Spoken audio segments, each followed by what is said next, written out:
কালিয়াগঞ্জ পুরসভার বিরুদ্ধে একাধিক অভিযোগ তুলে পুরসভা বাঁচাওয়ের ডাক দিয়েছিলেন বিজেপি শহর সভাপতি তথা কাউন্সিলর গৌরাঙ্গ দাস। দুর্নীতির অভিযোগ তুলে পুরসভা ঘেরাও কর্মসূচির ডাক দিয়েছিলেন তিনি। এবারে তার আনা অভিযোগ ভিত্তিহীন বলে দাবি করলেন কালিয়াগঞ্জ পুরসভার পুরপ্রধান রামনিবাস সাহা। এদিন তিনি পুরসভায় সাংবাদিক সম্মেলন করে জানান, নাগরিকরা পুরসভায় পরিষেবায় খুশি।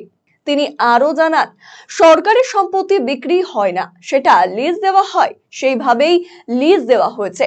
পুরসভার ওন ফান্ড না থাকায় ছট পূজারীদের গম দেওয়া হয়নি। এবছর দুর্গাপুজোর আগে থেকেই পথবাতি থেকে শুরু করে রাস্তা মেরামত করা হয়েছে।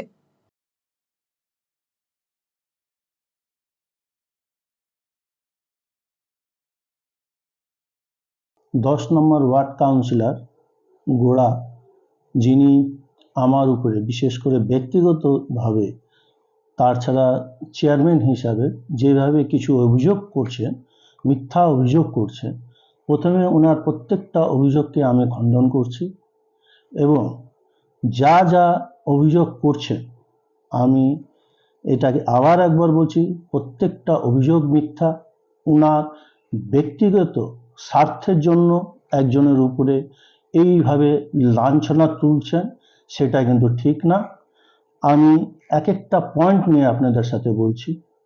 আমরা এবার যেটা ছট পুজোতে গম দিতে পারিনি, সেটা হলো সত্যি আমাদের এইবার অন ফান্ডের একটু পজিশন খারাপ ছিল, ক্রাইসিসে ছিলাম আমরা। তাছাড়া বোর্ড মিটিংয়ে আমাদের যেটা আলোচনা হয়েছিল, যেভাবে যারা ছট পুজো করে তাদেরকে যেটা আমরা প্রত্যেকবার দিই, সেটা এইবারও আমরা সেইভাবেই আমরা দিব। কিন্তু ওনারা বিশেষ করে গোড়া যেইভাবে প্রতিবাদ করে উঠলেন যে না, আমাকে 1000 ব্যাগ দিতে হবে বা 1500 স্লিপ দিতে হবে, সেইভাবে প্রত্যেকটা কাউন্সিলরকে উনি যেভাবে টেম্পটেড করে তুললেন, সেই জায়গার থেকে যদি আমি গম দিতে যাই, দেখা যাচ্ছে 30-40 লাখ টাকা আমার লাগবে। সেরকম আমার পৌরসভায় ফান্ড ছিল না বলে আমি এইবার গম দিতে পারিনি। কিন্তু আমি ব্যক্তিগতভাবে ছট পূজার যারা করে তাদেরকে যতদূর পারছি আমি সাহায্য করেছি।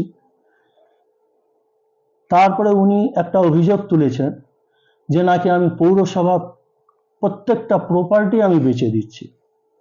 উনি জানেন না যে কিনা যেন পৌরসভা সরকারি প্রপার্টি বিক্রি হয় না, লাস্ট 99 বছরের একটা লিজ হয়।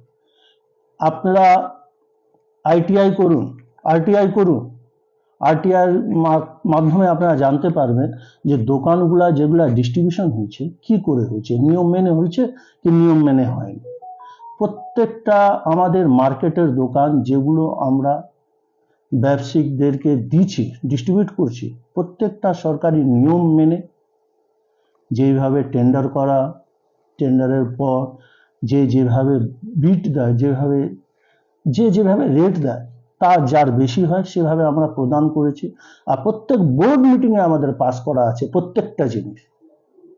আপনি এক জায়গাও দেখাতে পারবেন না চেয়ারম্যান নিজের ইচ্ছা মতন কাউকে দোকান দিয়ে দিচ্ছে, কাউকে কোনো পৌরসভার পুকুর দিয়ে দিচ্ছে। আমরা পুকুরও লিজ দিয়েছি, 3 বছরের লিজ দিয়েছি। প্রত্যেক বছরে 50,000 টাকা করে লিজ আছে, 3 বছরের এগ্রিমেন্ট আছে। 3 বছরের পর আমরা ওনাকে পুকুর দিতেও পারি লিজে, নাও দিতে পারি। কিন্তু উনি বিক্রি জিনিসটা, সেল ডিডটা উনি জানেন কি জানেন না, কিভাবে একজনকে অভিযোগ করতেছেন যে আমি বেচে দিয়েছি। তার জন্য আপনাদের মাধ্যমে আমি জানাতে চাচ্ছি ওনাকে, আমি পরবর্তীতে আইনের দ্বারস্থ হব। ট্যাক্স, আজকে 30 বছর ধরে আমাদের কিন্তু ট্যাক্সের কোনো রকম অ্যাসেসমেন্ট হয়নি।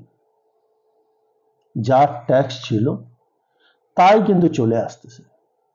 নতুন করে যখন হোল্ডিং হয় তখন আমাদের অনলাইন সিস্টেম হয়ে গেছে। অনলাইনের মাধ্যমে দেখবেন যেটা ভ্যালু আসে, সেই ভ্যালু হিসাবে আমাকে ট্যাক্সটা করতে হয়। তাও আমি আমার তরফ থেকে, আপনি কালিয়াগঞ্জবাসীর থেকে যে কাউকে একজনের অভিযোগ আপনি আমার নিয়ে আসে দিবেন, যে ট্যাক্সের ব্যাপারে আমার তরফ থেকে যতদূর হয় আমি কিন্তু ট্যাক্স কমাই দিই। একটা নির্দেশ আছে, যতটুকু আমার ক্ষমতা আছে ক্ষমতা হিসাবে আমি প্রত্যেকটা ট্যাক্স আমি কমাই দিই। লাইট, দুর্গাপূজার টাইমে আমি কথা দিয়েছিলাম প্রত্যেকটা রাস্তায় লাইট থাকবে, প্রত্যেকটা পোলে লাইট থাকবে। যেগুলো পুরনো লাইট ছিল সেগুলো তো লাগাইছি, তারপরেও আমি নতুন লাইট লাগানো হয়েছে। কোনো জায়গায় সেরকম আপনি অন্ধকার পাবেন না, ওনার চোখে তো কিছুই দেখা যাচ্ছে না। উনি শুধু রাজনীতি করতে পেরেছেন, আর তাছাড়া তো আমি ওনাকে কিছু দেখছি না। পরিষেবা যেটা বলছেন উনি, যে পৌরসভা পরিষেবা নাই, চারদিকে ডেঙ্গু হয়েছে, উনি দেখাতে পারবেন কালিয়াগঞ্জে কয়টা ডেঙ্গু হয়েছে? ঘরে ঘরে ডেঙ্গু। উনি কি করে কাউন্সিলর হয়েছেন আমি ভাবতেই পারতেছি না। ঘরে ঘরে ডেঙ্গু। যে কটা ডেঙ্গু পেশেন্ট আসছে সব মাইগ্রেন্ট, বাইরের থেকে আসা পেশেন্ট। আমাদের কালিয়াগঞ্জে একটা ডেঙ্গু। রিপোর্টগুলো দেখুন বুড়াবাবু, দেখে তারপরে কথা বলুন। মিথ্যা নিজের স্বার্থের জন্য আপনি অভিযোগ করে দিচ্ছেন। হ্যাঁ, আপনি নিজেই একজন কাউন্সিলর, আমাদের 3 বছর এখনো পুরো হয়নি। কতগুলো ড্রেন হয়েছে, কতগুলো রাস্তা হয়েছে, শ্মশানের কাজ কি হয়েছে, সুইমিং পুলের জায়গায় কাজ কি হয়েছে, আপনার 11 নম্বর ওয়ার্ডে যেটা আমরা একটা পুকুর ছিল জঙ্গল হয়ে পড়ে, এগুলো কি হয়েছে, আপনার হসপিটাল রোড কি হয়েছে, ডাকবাংলা রোড কি হয়েছে, আপনি ঘুরে দেখেন। রাজনীতি করেন, অবশ্যই রাজনীতি করবেন।